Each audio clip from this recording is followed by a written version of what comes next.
Good day, welcome. Today we are going to have a short video about the Johnway 250cc scooter build that I'm busy with. I have explained quickly or briefly in my short, but those of you who didn't see that, this motorcycle or scooter is a motorcycle that actually belongs to me. I bought it 20 years ago or 19 years ago.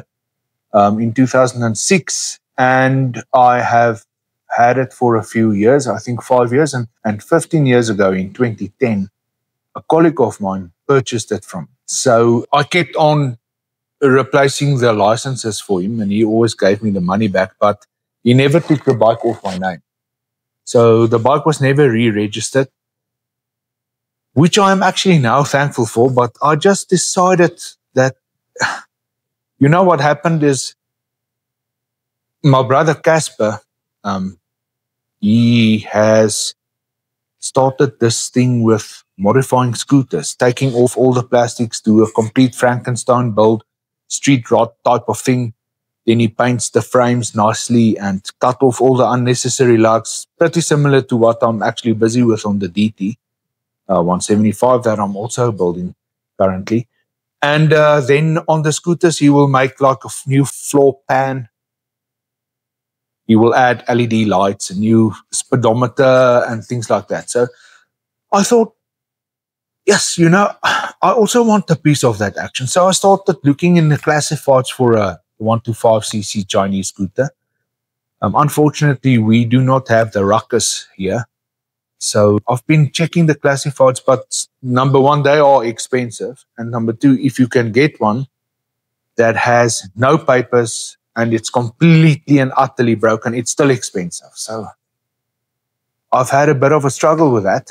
He recently found one for 2,000 Rand. He did not even have a stand. He did not have a kickstand. It had basically no usable plastics other than the tailpiece, which was on the verge of being destroyed. It was full of deep scratches and it was bad. Please go and have a look at his channel at the Certified Jordan. I think he has some really enjoyable content. Have a look at that scooter that he's built. One of the 4, I think he's done. So he did a pink one, but it was just a respray, but it came out super nice for a 16-year-old schoolgirl. He did a red one for a friend of ours, Frankenstein build, with a tractor seat on it. It looks superb. And then he's done the new white one. So I wanted a piece of that action, and I couldn't find one. So I sat the one night and I thought, I have a scooter. Where's my scooter? So I phoned up that colleague of mine. I said to him, hey, I want my bike back. So we agreed on terms, and I bought the bike back from him and brought it home. So it's back home where it belongs. Found, unfortunately, the plastics are beyond repair. Unfortunately, the model that it is, it's a 250. It's not the 125 GY6 like the others. This is based on a CN250 Honda Foresight. The engine, it came out of a Honda Helix CN250, but the shape of the bike is a Honda Foresight. Now, one must remember that this is a Chinese copy of a Honda Foresight. It's not a Honda Foresight. So plastics and things are made of very, very low quality materials. They fall apart. If you drop the bike, you're going to have problems. Plastics for this specific model is unobtainable. It just doesn't exist. So what do? You go the Frankenstein or street rod route. So that's exactly what I'm planning to do. I have installed headlights on it and indicators for the front. So let's go to the bike and then I'll show you what's going on. All right. Let's see if it starts. Sharp. 100%.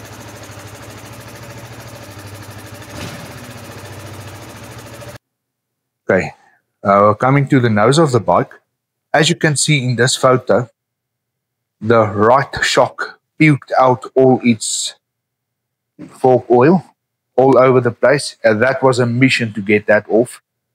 And also you can see here that I have cut up this entire guard in front.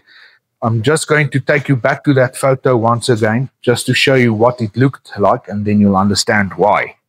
What's nice about this mudguard is, if you look how far it comes down, it prevents any spray from the road into your face.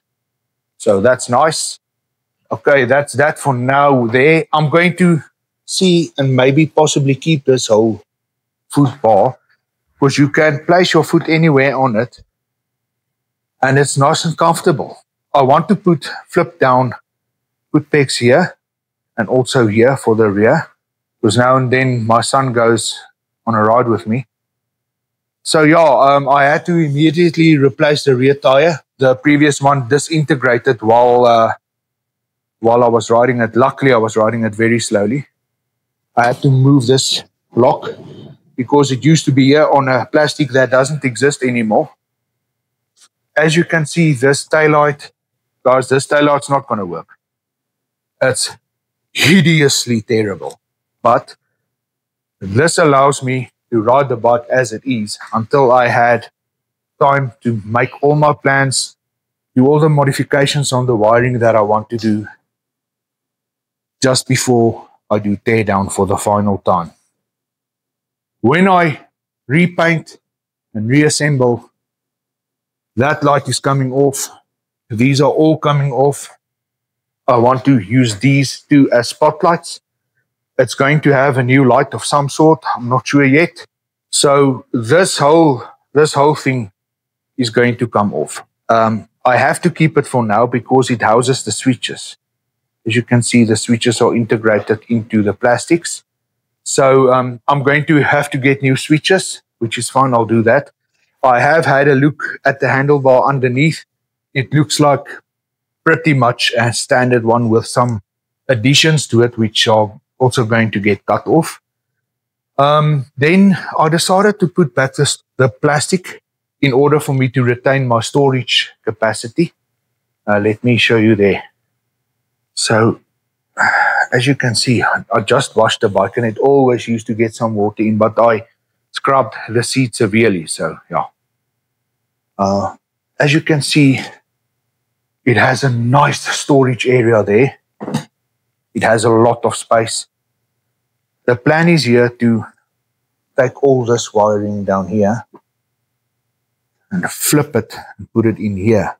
Then I will make a cover for here where all the electronics will live under, and then all those electronics will no longer be there. It will be out of sight, which will suit me very, very nicely. I'll have to make a plan here, cut this thing off. This thing is in the way when my son is riding with me. But guys, that all will take shape as we go. This is not a long-term project, but it's not a short-term, as in a few weeks term project either. So it will be finished during the next couple of months. I put on new grips as well. Yeah, we've done the forks with new fork oil. Turns out the reason for all the puking was massive dirt inside the fork seats, which I've cleaned out over and over again. I've also put in fresh new oil. That's done. The pads are good. They are still basically new. I did bleed the brake fluid, which is what caused all this. Just shows you the bad quality of these plastics. This fluid was not even on here for 10 minutes, and then I rinsed it off, and this is what remained. But as I said, this is going to come off anyway. But I've replaced and replenished all the brake fluid in there. New tire at the back. I've opened up the drive shaft here. I've opened up there. I've cleaned everything there. I replaced the transmission fluid with fresh transmission fluid. So that's all been done. There you are, guys. This is just a short video just to show you the progress so far. As you can see, I have labeled all the wiring. Underneath here, it's exactly the same story. I'll put labels in exactly which indicators, which switches, which, because remember now, the wiring for these switches are all separate. Every switch has its own little pluggy. When I go to new switches, it's going to have one male and female plug for everything per switch. So I need to know what is what and what is going where. The coolant system is still 100%. It starts easily. It hasn't been started today yet, so let's see quickly.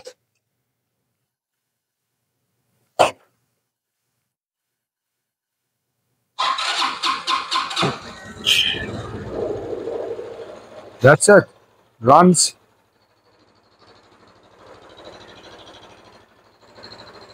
Oh, guys, you can see that's not smoke. It's just water burning off. As I said, I just washed it now. As you can see, all the water still dripping off it. Yeah, that's it for now.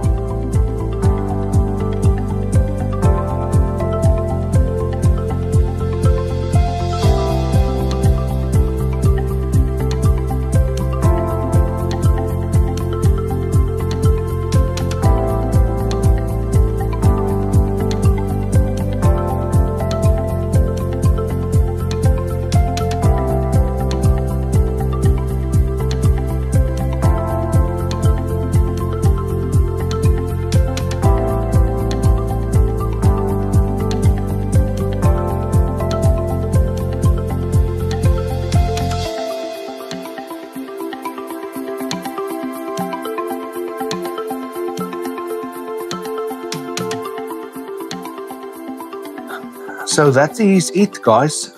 I really hope you've enjoyed the short little video of my current build that I'm busy with. We still have a lot of things that needs proper planning and sorting out before we can actually get there. As I mentioned in the walk around, I did not want to strip the bike completely down now. It's going to take me some time to get all the parts that I need and to do all the final planning and touching up and making sure that I'm ready for repainting everything. So until then, I want to be able to ride it. I'm not going to go on massive mile tours and whatever with it, but I want to be able to drive it to my brothers and back and wherever. So as it is now, I can drive it. It has a number plate, there's mirrors, lights, everything is there and everything works. So I'll keep it like that. I still have the NC750 also that I ride. I love that bike, and that bike is absolutely pristine. But I think this one, once I'm done with it and the frame is painted nicely, it's really going to be a looker. So let's see.